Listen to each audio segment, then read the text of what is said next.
A bubbling V8 noise like this is just in a world of its own. Endlessly cool, I have to say. Das muss man schon sagen. Oh.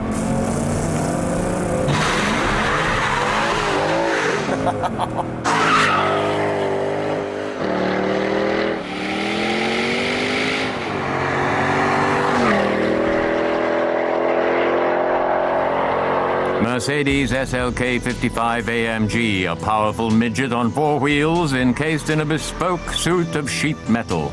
The source of joy, a 5.5-liter V8. The sound is almost deafening.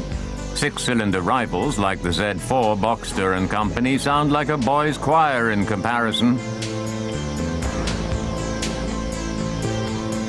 Its bark is worse than its bite, so they say. The permanent cloud of smoke at the back of the SLK begs to differ. Fierce, fierce, it just won't stop anymore. But we're only just starting. Let's take a look at the figures. The top speed is electronically regulated at 250 kilometers an hour. 0 to 100 takes 4.9 seconds. 360 horsepower provide a maximum torque of 510 Newton meters. The 5,439 cubic centimeter capacity is pitted against an unloaded weight of a good 1.5 tons. No great challenge for the engine, but for the driver. Because the V8 is a lot of engine for such a light car, it's like hanging a 60-inch plasma TV in a 10 square meter student bedsit.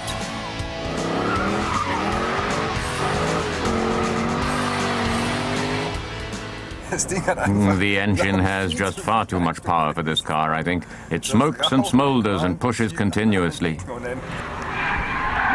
It's brutal how the tail instantly begins to steer with you, but then the electronics kick in. Ordinarily, the electronics are a guardian angel, but on the test track, it's a challenge. That's the only thing that's a bit of a criticism. When you come up, drive into the turn, your reflexes say countersteer, and then the electronics kick in and stabilize the car. But you've already countersteered in principle, and then in the moment that the electronics kick in, you very quickly make the turn, although it would be going in the other direction. That's what you have to be a bit careful about when you're really driving in extreme situations. A racing diplomat is needed here, a mediator between the power of the engine and the strict rules of the electronics. I think the electronics could easily suit a Unimog because they switch on very, very hard. It's lacking in sensitivity. The hand could be a little lighter. It feels a bit like a hammer. We need the electronics on, we don't need the electronics off. So, yes, this changeover could be more harmonious. It could be more smooth. Yes, again, it's kicking in and then, boom, it lets go. Precise driving is required because the electronics can't be completely switched off. It just goes forward. You press on the pedal, and the great thing about the automatic is that you don't need to do anything. Just foot down and off you dash. But the price is definitely not dashed off. 8-cylinder pleasure in the SLK starts at just under 70,000 euros. Advisable and chic, the AMG Performance Package for 5,355 euros. It has high-tech along with styling features. Behind 18-inch wheels are internally ventilated high-performance brakes in 360mm caliber. Thanks to the convertible roof, which can be lowered in 22 seconds, you can also enjoy the sound fest unfiltered. The interior is designed to be functional, typical for Mercedes. The performance steering wheel and the aluminium gear paddles belong to the package, just like the carbon elements and the AMG leather sports seats. Black Beauty looks good, but is just as touchy as Naomi Campbell. If you could completely switch off the electronics, like in the C63 for instance, then they'd turn off into the woods one after the other. Big Brother, the C63 AMG, with a weight of 1,750 kilos and 457 horsepower, managed a time of 1 minute 11.73.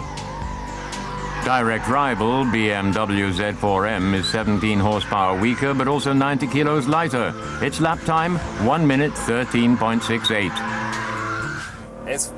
The engine is perhaps a bit more powerful, or at least that's how it feels to me as a driver. But in terms of driving dynamics, it has no chance against the BMW. No chance. No chance is not a lot. But the SLK 55 won't let itself be beaten that easily.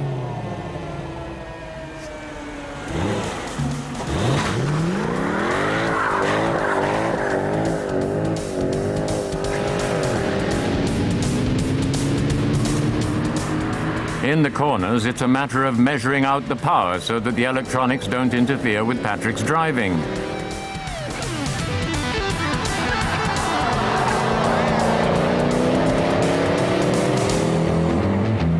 On the straights, it reaches 182.82 kilometers per hour. A good 8 kilometers faster than the BMW.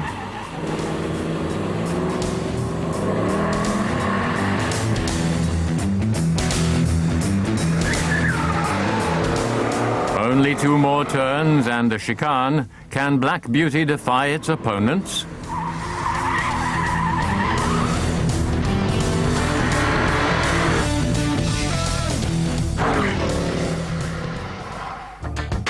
Will Patrick be proved right?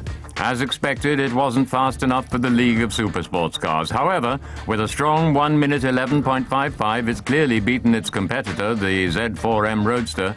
Even Big Brother, the C63, can't keep up. A surprising 4th place. It should also be mentioned that the test track has become faster during the last year, wear from the weather and racing literally rubs away the topmost layer of bitumen. This increases the level of grip, and so the lap times fall. Mercedes SLK. Mercedes SLK 55 AMG. I'll just say lean and mean. It beat the Z4M Roadster. It beat the C63, its big brother. It certainly helped that the test track tarmac has become a little faster over the winter, but it also put in that time thanks to the 7-speed automatic and short wheelbase. And that even though the ESP couldn't be completely switched off. The powerful midget made use of its no chance